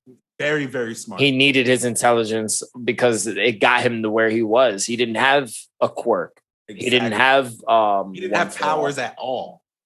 He was powerless. So that's why I feel like he just needs some time to like I said, it's only been a year since like literally this season is towards the end of their first year at this high school. And 5 seasons have happened. They literally fought a whole Yakuza gang. Fought a Yakuza gang, fought the League of Villains, fought Nomus, fought All for One. Fought all for one. All for One. They fought everything in 1 year. Wild. In 1 year. Move the timeline. I don't. I'm an advocate for moving the timeline. I want to see time pass. I want to see time pass. I am too, but I'm hesitant only because sometimes moving the story too fast, you may lose characters. You're right, and I understand that. My thing is that let me just okay, go. Yeah, 1 second before. And with shows like One Piece and My Hero, with the abundance of characters that they have, it'll be very hard for them to just move forward without, because like there's still a lot of plot holes and other stories. Like what's his name? Milio. He still needs to get his powers back. You feel me? We don't know if he ever will, though. Maybe in the manga he has already. I don't know about it, but at least anime watchers, we don't know if that is going to be a thing or not.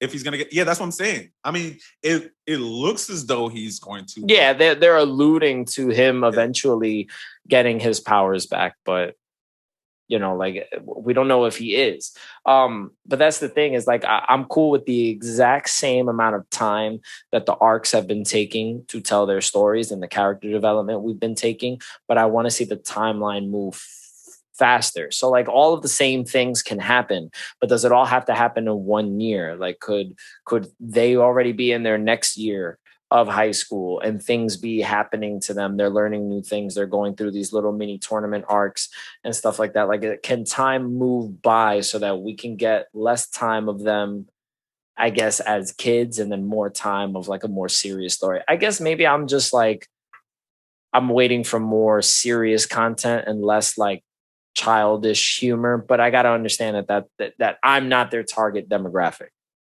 So if you're looking for something like that, what I would tell you to do is, I know you don't really read. I mean, you read manga, but you don't really read it on the regular. No, it's not a regular thing for me. So I would tell you to read, if you're looking for like more of an adult story, My Hero Vigilantes is probably what you're looking for, because the main character is like around 1920. Okay. When the story begins. So where does it take place in the My Hero timeline? Before everything that's happening that we're seeing now. So before Deku even receives One for All? Or is this like... So in the book, they haven't really... alluded to him at all? Like, so it is before, I mean, of course, All Might is a thing, but he's not really in where I'm at in the story now. But you get to see what was his name? The blood curl dude. What was his name again? I was gonna say Slade, but Stain. Stain. Thank you, Stain. You see the hero killer. Yeah, you see how he becomes who he becomes in Vigilantes. Oh, okay. So it's a little bit of a prequel, and they're for saying him. that it'll eventually catch up to where My Hero is, because obviously there are characters like another supporting character in here is Eraserhead. He is like he's a part of the story. Okay. Because he works close with the Vigilantes. Okay. So yeah, there's just, things like so this that. is probably before that first year where all these teachers become official teachers at UA and everything is set up. Yeah, actually, this is before he was at UA. This is before so then this is before Deku is even of age. Before he met All Might that day. Yeah. All Might hasn't even, I don't even think in this one All Might has fought All for One and then got injured. I think this is even before then. Before his injury. Yeah, I could be wrong, but I think this is even before then. And like I said, it is. I keep pointing this way because that's where my manga are. Yeah, your stack is over there. But like I believe this is before then. But yeah, if you're looking for like a more adult story, because I would appreciate that one. You would appreciate it because it talks about like drug trafficking and things like that, which is like different from what we see in the anime, because the kids aren't really dealing with that. Yeah, exactly. Yeah, I want to see like the nitty gritty stuff that's happening in this heroes kind of environment. Like I want to see real heroes solving real shit. like dealing with real criminals that are, like doing fucked up things. Like I get the overarching story, the League of Villains, All for One and stuff like that. Like I want to see the rest of that, but I also just want to see, like real things going on, people in real situations, real trouble. I don't know. I guess I'm just being a little impatient. No, yeah, you're being a little needy, my guy. You're being a little needy, which is okay. Are we ready to give the listeners our updates on what we've been up to, anime and video game wise? We can end it. We've been on here for a while now. We can close the anime out with our, what shows we're watching right now and what games we're playing. So you can go first, my friend. You want me to go? Okay. Well, I haven't had much time to do much of anything this week, so my list is going to be really, really short. For everything. So the only thing that I've gotten a chance to catch up on are the episodes of My Hero Academia that I've fallen behind on. Mm-hmm. So I've been catching up with that, watching that. I don't believe I've been watching anything else other than those MCU films I told you that we were catching up on. Yeah. And then video game wise, the only thing that I've had time to make some progress through was Destroy All Humans, because I'm still playing that one. It's funny. I'm just enjoying how funny it is. Right. I mean, making people's brains pop out of their skulls and collecting them is it's hilarious. It's like in a comedic way. Yeah, we need to go and check up on this guy, my guy. He's over here having fun blowing people up. Yeah, bro, it's fun. Zapping people, it's really fun. Flying a flying saucer is way more fun than you think it is. So just playing that. I did start a demo for a game that's coming out soon, and it's an anime style video game called Scarlet Nexus. Yo! Come on, time out. So the anime that I was or the game that I was talking about that I was like, yo, there's a really cool game that I saw. And that was coming out. Yes. Was that Scarlet Nexus? Bro, Scarlet Nexus. So the demo's out. I don't know if you've tried it yet. You can download the demo on your Xbox. So I started it today. I was playing it while I was getting my locks twisted earlier this morning. So the from what I get from the gameplay so far is that it's really interesting. The premise is that your character has telekinetic abilities. So you're basically traversing the landscape with two other teammates and then 2 supporting teammates. And everybody has different type of kinetic abilities and stuff like that, telekinetic abilities. And you're just defeating enemies and progressing through, the environment, and you're collecting items and power-ups and stuff like that, and cosmetic stuff too, which I haven't gotten to mess with. But the fighting's not bad. The cutscenes are not animated cutscenes, so they're not like, you don't get to see the characters moving and interacting. What you get is like a still image, and then you get a character box opens up, and then you get the RPG mouth moving. Yeah, RPG stuff. You get the mouth moving, and then the dialogue on the bottom of the screen, and then other characters talking, and then that becomes a little darker, and you get and the back and forth. So like if you're okay with that kind of dialogue, it doesn't seem like it's going to be a bad game. I like the combat. Combat's pretty enjoyable. But I got to finish the demo to really give you a solid take on it. But I'm playing that. So I'm playing a little bit of the demo for Scarlet Nexus. I really want to just finish Destroy All Humans just to kind of get it out of the way. And, games that exist in the back of my mind are still Outriders and Kingdom Hearts Final Mix. I played a little bit, teeny tiny bit of Kingdom Hearts this morning. You can only play when Layla's around. That's what you told us. I gotta wait until Layla's watching me play this game so I can finish it already. Once the Little Mermaid is done, like I'm flying through the rest of these Kingdom Hearts games. I know you can't wait, bro. Cannot wait. You cannot wait. I'm itching already. Okay, so that's it. What shows? You didn't mention any shows. I did. All I did was catch up on My Hero. Okay. All I did was catch up on My Hero. Little bit of Monster Musume for all the those kind of anime watchers out there. Oh, nasty. We're not gonna talk about it. We're not gonna talk because this one is weird. It's weird. It's really, really weird. Oh And I'm not we'll going to talk about it it off today, air, bro. We'll talk about it off air. All right, so yeah, not comfortable talking about it today. Maybe another day. Some bullshit. Maybe another day. Yeah, Nasty, man. It's a little nasty. Okay. So video games for me, it's still 2K. The other day I turned Play on something else, man. I know, right? You guys in your 2K. I tried to turn on FIFA. Uh-huh. And the screen, I didn't even play the game, bro. The screen it was just on the FIFA loading screen. I never because, bro, the last episode, I don't know if you heard it, but we were shitting on FIFA for like 30 minutes in the beginning. No, so I started listening to it, but I got to make my way through the whole episode. I was just saying how much I don't like the current FIFA. Don't like the current FIFAs at all. You were explaining it to me before, so I know that's your standpoint. I was going crazy, bro. Well, because you had another person that knows FIFA was able to bounce it back and forth. Me, I'm just listening. Yeah. Like, yeah, it must suck. Mm-hmm. Yep. Fucking sucks, bro. I agree. Yeah. Yeah, but man. The reason why I haven't been playing any video games. I turned on my Switch a little bit and played One Piece. One Piece. World Seeker. No. Pirate Warrior 4, which is actually a very, very fun game. Is that an arena fighter? What's an arena fighter? Like My Hero Wants Justice. No. Like Jump Force. No. Those are arena fighters. Okay, no, it's not like that. So it's like basically they drop you on an island and you have to there are a lot of enemies in front of you and you have to just kill all the enemies in front of you.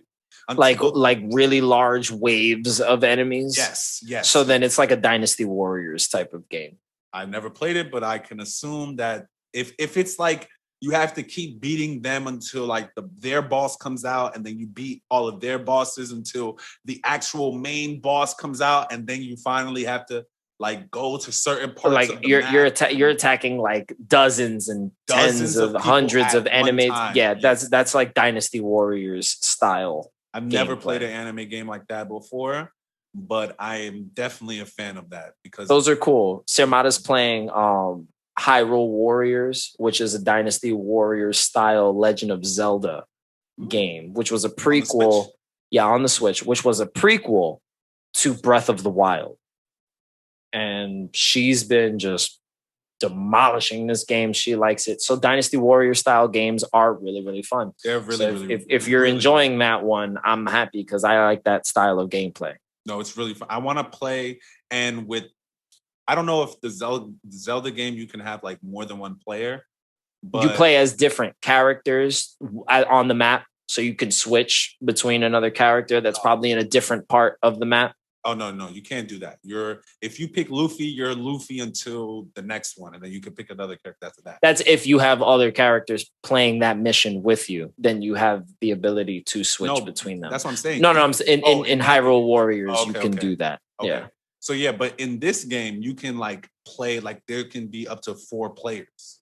That's what I'm saying. And then everybody gets everybody gets part one of the map. person. The only thing that sucks is that the screen is kind of small, so you get the split screen. Yeah, you get a split screen. That's couch co-op for you. Yeah, but it's fun to play, especially with other people. I've also played Streets of Rage 4 with my brother. He loved it. It was great. He was like, bro, this reminds me of all the times we went to Chuck E. Cheese and was playing the Simpsons game. I was like, yeah, bro. The beat 'em ups. Yep. The Simpsons is a great beat 'em up game, actually. Great. Simpsons, the original Simpsons arcade beat 'em up. That's a very, very classic game. And Ninja Turtles. This is why you. I knew it. I knew that's where you were going. The Ninja Turtles. Those was the two that. Anytime I was at Chuck E. Cheese, I was fucking them shits up, bro. Yep. All my tokens is going to them games. Yeah, but that's a great one. I want to get into the Scott Pilgrim beat 'em up game that they re-released. Scott Pilgrim, yes. For what system? All systems, all of them. Every single one. Switch, Xbox, PS4, PS5, Series X, PC. I have to find it which one has the cheaper one, and I'm gonna buy it. If it's on sale for the same price for all platforms. The game full price is only $15. Nintendo be doing. You know how Nintendo, bro. It's a digital game. It's a digital game. It's a digital game. So you're gonna have to download it no matter what. There are physical versions they made for the PS4 and for the Switch, which you can only buy through limited run games. So they're a company that they manufacture physical games for digital releases, and they usually do special editions. So you can spend a little bit more money, you get the physical game, and then you get like a whole bunch of extra bullshit. Sometimes the statue, sometimes like an art book, sometimes like the collectible shit, cards, soundtrack, whatever it is. You can do that if you really want to, but I'm pretty sure that's sold out. But yeah. Okay. So they have physical Scott Pilgrim versus the World games, but it's a digital game. Download it for your Switch if you want to play it on the toilet. Download it for your Xbox if you want to play it. You know what I'm saying? Like whichever version you get, you're gonna get it's the ultimate it's the ultimate edition. Either way. Oh, either way. Yeah, it's the ultimate edition. Okay, so you're gonna get all the DLC, all the characters, all of everything. But so if you like Scott Pilgrim, this is a game that takes from all types of video game inspirations, and I love Scott Pilgrim the movie. I actually was at an anime store in Philly the other day, and I was gonna buy the comic books because I didn't even know that they had comic books for Scott. That was the original source material. I had no idea. I just saw the movie and I was like, yo, this movie's fucking amazing. Michael Cera, he's cool. Now that I know their books, I'm gonna try to get those books. Yeah. But the reason why I haven't been playing anything else but 2K is because the one game that I do want to play, I'm waiting for the third and final DLC to come out, which is Kakarot. Yes, Kakarot. Yeah. So which I got to get back into. It's supposed to come out in a couple of months. With Kakarot, for those who have played it and for those who haven't, it's one of those games where it's like it's a long game to play. There's a lot of side missions that you have to do. Yep. It's just a lot of tedious things. I think that's why I put it down. It was just because of how long it was taking me to get through the story. Like it took me forever to get to Namek. Yeah, so you still in the beginning, bro. I'm a Namek. It took me fucking maybe 3 months, I want to say, to get to the Boo Saga. Yeah, that's a lot. That's a lot. I kept dying against Cell Juniors. I could not beat them motherfuckers, bro. For whatever reason, I couldn't beat them. So I really want to play this game because, if you don't know, the DLC the third DLC is the story of Trunks. So the first one was Beerus and Whis. You fight them. The second one is you fight Golden Frieza, which I have not finished, but I put down the game because Resurrection F arc. Yeah, I put down the game because I need more Zenny to get Goku stronger, and it's hella difficult to find Zenny because you have to go and do all these side missions. It's too much. I'm not trying to do that at the moment, so I just put it down. And then the last one is the story of Trunks, which is future Trunks' story in his timeline with Android 17, 18, 17, 18, and then Cell eventually. In that particular timeline, though. Yeah, which is there's no which Goku, is a great one arm Gohan. And anybody that remembers the history of Trunks' TV special, yes, it's based off of that. So I cannot wait to play that. You ever played the Legacy of Goku series on the Game Boy Advance? What? Of course. That was my oh man, bro. You remember how awesome that was on the Game Boy? Not keeping my shit, man. I'm a real fucking dickhead, bro. That I used to play that game morning, afternoon, night, bro. I would not put that fucking game down. I loved it so much. So much so that I even contemplated the other day of buying a Game Boy Advance SP. The same one that I had when I was younger, right? Just so you could buy some of these cartridges and go for it. Bro. Yeah, same. I've actually been what if I copped an extra SP just so I could play some Game Boy Advance games that I really enjoyed. Bro, but I want a very specific SP. I might even get a custom one. Yeah, that's what I'm saying. I don't want, if I'm gonna get an SP, it's not gonna be a regular one. Yeah, I gotta get the one with the backlit screen, not the front lit screen, or even a new screen where they do the custom ones with the brand new LCD screens and stuff. So facts. I want to get something like that so I could really enjoy what it is that I'm playing. because you can't, because bro, they did. Game Boy was great, but the lighting, bro. If it's not daytime, bro, you're not seeing shit. But they did. Webfoot, I think, is the developer for that. They did such a great job with the opening of Legacy of Goku 2, where it is the future Trunks story. And and you get that whole like even in that 32 in the moonlight, bro. I'm having memories, bro. Even in that 32-bit game style, it was still really so fucking good. So I'm excited to see what the game looks like for Kakarot. That's going to be an awesome DLC. Like I kind of want to go back to playing it. I'm just like, I want to finish Destroy All Humans because that game is just such a random little pick up and play thing for me. I want to finish it and then jump back into something else a little more solid. I gotta get a game. I have to get a game that I'm like interested in, that I want to play, because I was gonna play Batman Arkham City or Arkham Knight again. But I just put it down because I beat it twice already. I mean, you got Game Pass, so like just run through something you haven't played before. That's what I've been trying to do. Like I never played Destroy All Humans when it came out on the original Xbox. Like, like I never played that. So I'm playing the remastered version because it's available on Game Pass. I just want to try it out. There's games that I try that I don't like and I delete them, like MLB The Show. I downloaded it. I tried it out. Thank you for reminding me. I have to go delete mine too. Yeah, my brother it's wasting space. Came over the other day talking about, let's play some MLB The Show. I'm like, bro, no, we're not playing that boring ass game. But let's sorry, let me just finish. Yeah, let's finish. Let's wrap it up so the listeners can go home.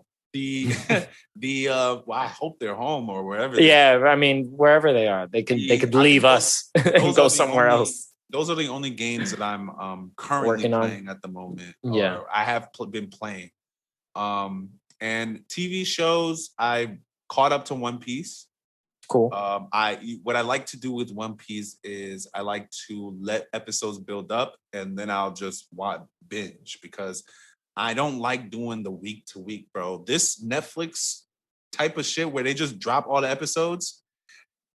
And another thing, bro, this is a topic to talk about, Shaman King. But I'll talk about that next. Shaman King. I'll talk about it another time. Okay. Yeah. But yeah, I like to let them build up, because of this whole Netflix thing of them dropping all the episodes at once has kind of spoiled me. So it's like, if I don't like waiting week to week, like where they're at in One Piece at the moment. Yeah. It's it's crazy. So they're dropping a lot of information. Like I had to literally watch an episode twice because there were things that I know for a fact I missed, and I'm watching it subbed because One Piece is the only anime that I will ever watch subbed, just because of how great it is. Yeah, because you don't want to wait for them to give you the dubbed version of it. I'm gonna be waiting until I'm 45 before I get the dub, bro, because they talk about One Piece is not gonna be done for the next 5 years. Like there's 5 years left in the story. 80% of the story has been done. This 20 years. Too much. 80%. Side out. So too much. One Piece. What else? There was a sumo anime that I started watching, which is pretty interesting. It was on Funimation. I don't remember the name. Sounds cool. It was pretty interesting. It was like high school kids doing sumo, basically like any other high school wrestling team. Yeah. Yeah, same thing. I watched Kuroko no Basketball, which I enjoyed. It was on Netflix. Okay. Dr. Stone, of course. And I believe that's about it. Like I've been mostly watching, and My Hero. Like I'm trying to catch up on My Hero. I'm looking for new anime to watch. I want to watch, and when I mean new, I mean an old anime that is already completed, so I don't have to wait. New for you. Episodes. Yes, new from me, old to everybody else. That's why I was very happy to watch Gundam Wing and binge it, because it's done. It's done, and you can enjoy it at your leisure. When you're ready to finish it, you finish it. Yeah, exactly. So I'm looking. The next anime that I pick up most likely will be an anime that is already done. On this platform, I did say the last episode I was going to start watching Pokemon. I lied. I'm not going to watch it. I don't remember. Oh, was that from last week's? Because I didn't get to. I didn't get to finish listening to it. I said I was going to watch Pokemon. I lied. I'm not going to watch it.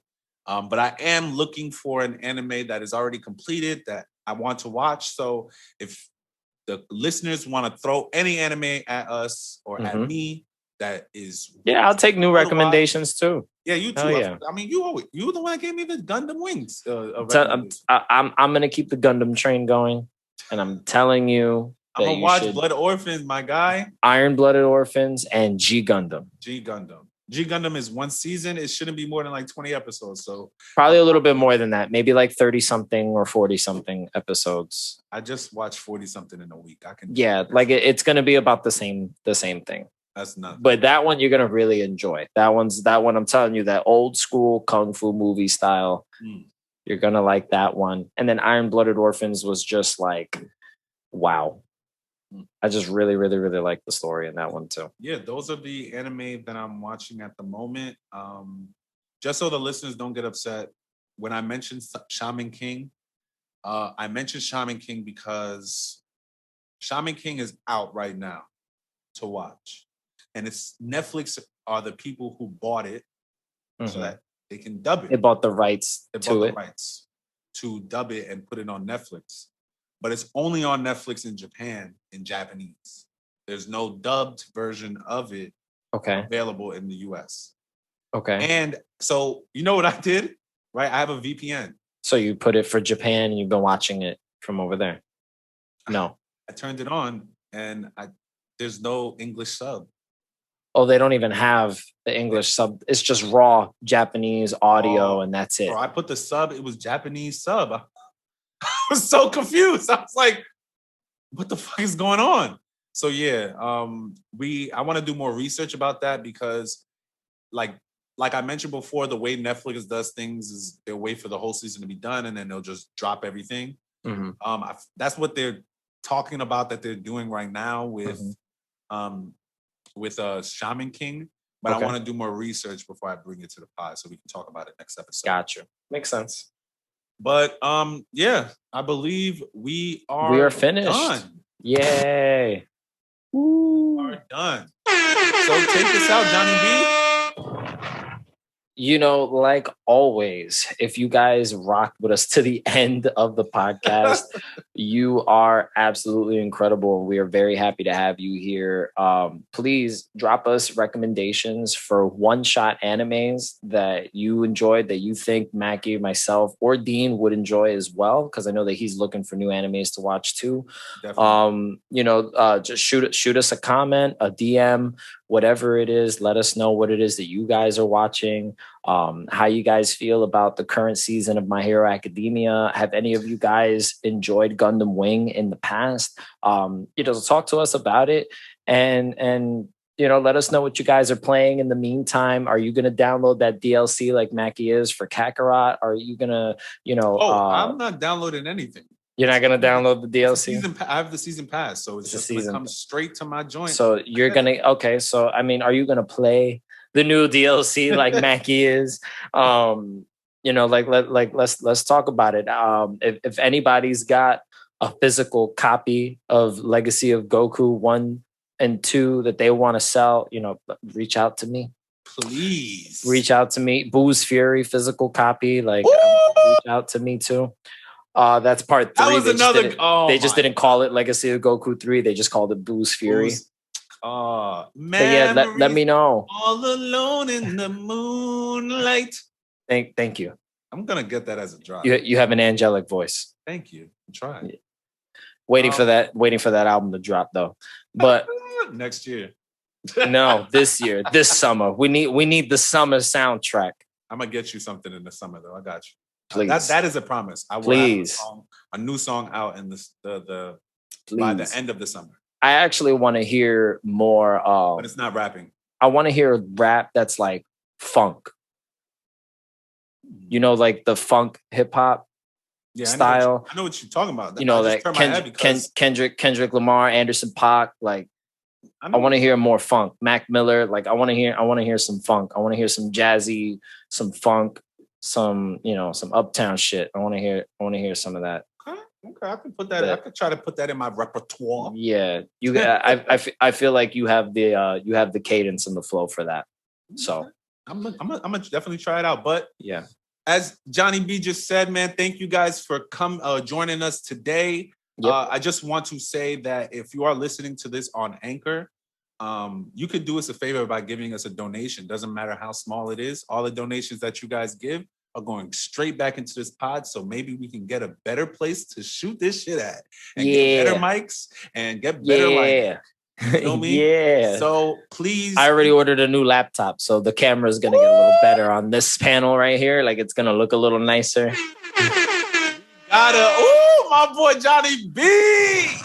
Yeah, I gotta wait.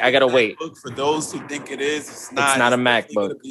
It's like a gaming laptop. It's a gaming laptop. I bought an MSI gaming laptop. We're gonna talk off air. Yeah, we'll talk about it later. Let's let the listeners go home. Listen, you guys have been amazing. I appreciate y'all. Please follow, like, comment, subscribe, all that good stuff. Tell your friends. We need it.